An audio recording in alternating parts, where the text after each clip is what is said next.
Welcome to the Agility in Real Life podcast, Take 5 in Real Life. Now your hosts, Mike Studeman and Jeff Lee.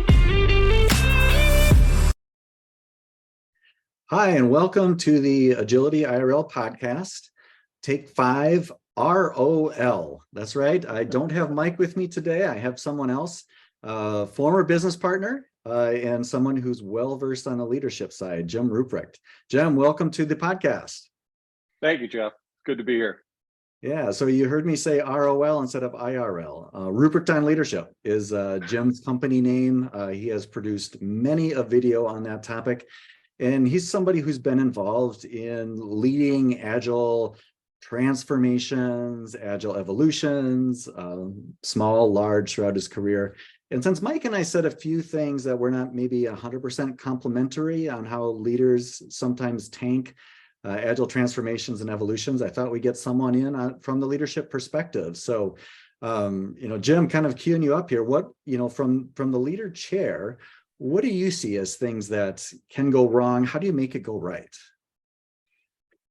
Well, Jeff, probably the biggest fail that you see or that I've seen over the course, is neglect of the culture. So it begins with there are those who do not even understand that the processes by which their organization does its work and the culture with which they govern those processes are they're intertwined. They are integrated with each other, which means if you're going to make a change to one of those things, to the processes, for example, then you must make a commensurate change to the culture, else the organization will reject your change eventually, just like the body attempts to reject a transplanted organ. So that's not recognizing that ecosystem is number one. Number two is they'll recognize it, but they pay the cultural change part lip service. They acknowledge it, and they don't really treat it with the same seriousness as they do the process. They kind of they give it lip service and just wing it.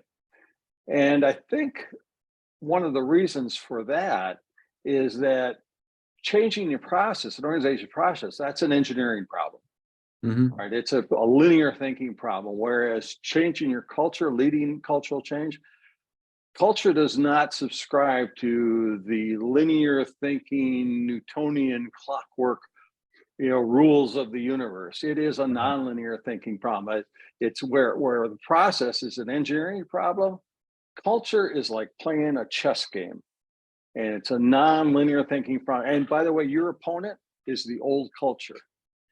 So, right. So how do you deal with that? So, process, I can write that down on a piece of paper and see if we're following this process. How do I deal with this culture thing? Yeah, and that's maybe the third thing that makes it difficult is just you have to first define it, right? And people struggle with that. There's a lot of, when I first got into this and tried to teach myself this stuff, you go looking for a definition of culture and you start feeling like a dog chasing its tail. And finally, I came upon a definition I really liked because it was actionable. And it comes from a consultant who I've had the pleasure honor to do some work with. I've really come to know. His name is Larry Miller. And he defines a culture as a sum of an organization's habits. So it's a sum of the organization's habitual behaviors. Now, why is that important? Well, there's big reason that's important is because there's competitive advantage in habitual behavior. There's three types of behavior, right? There's emotional behavior. Somebody did something that really made me angry, right? And I that manifests one way. I'm very familiar with that. Anybody who's been in a relationship for more than 30 seconds is probably familiar with that. Another is intentional behavior. This is where you make to-do lists or you set out objectives for somebody and you keep track of it. You tick off your checklist and you keep track of your objectives. And then the third is habitual behavior. And like when I start my workday, I come to my office, I log in on my laptop, I check to see if there's anything hanging fire in my inbox, and Then I go get myself caffeine, and nobody has to write a to-do list for me to do that. Nobody has to incent me to do that. You may rely on the fact that I'm going to do that. Yeah, And that's what commendable that you check the email before you get the caffeine. I don't think a lot of us. Thank you for that nod. But that's the point. That my point in saying that there's competitive advantage in habitual behavior is because it's highly reliable and it requires no management or little to no management. So that's, culture is a sum of the organization's habits. There's competitive advantage in habitual behavior. So then you can talk about what is a habit, right? Yeah, it sounds like they get pretty deep here. Yeah, and I'm only going to go so far. 2 more points.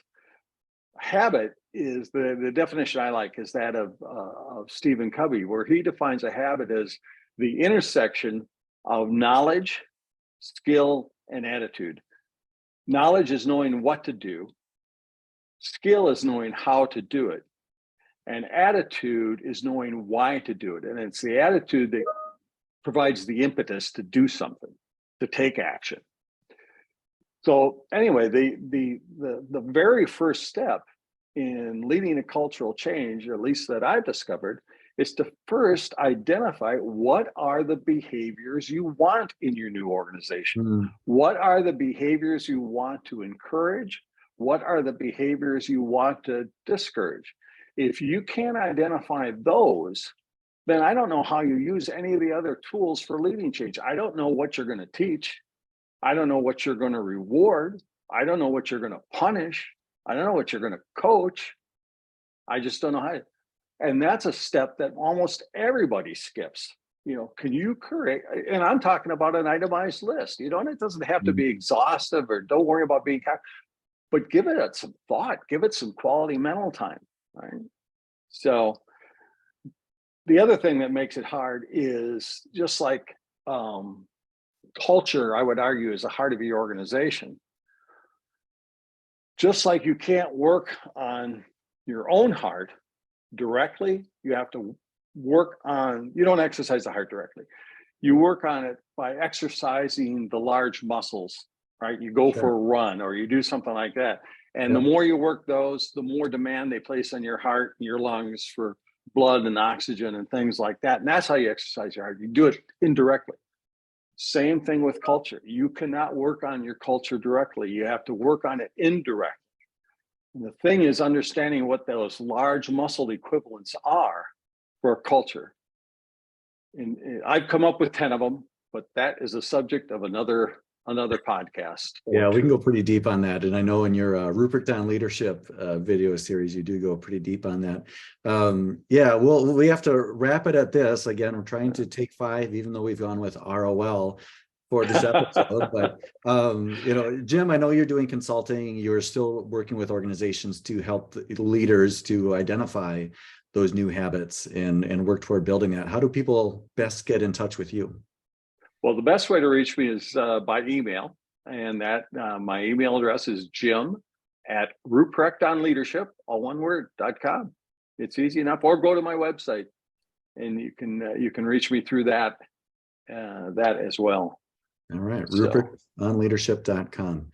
Awesome. Yeah. Well, thanks for filling in here, Jim. It was fun to have you on and see, of course, we don't have time to get into everything in the background of Zoom, but there's a lot going on back there. I'm sure people have been enjoying that. Thanks for joining us, everyone. I hope you're able to get a little bit out of this from the leader's perspective of how to make agility work in organizations. The product vision for Take 5 in Real Life is to provide members of the Agile community with an idea that they can incorporate into their daily lives to make them more effective. We thank you for listening, and we'll see you next time.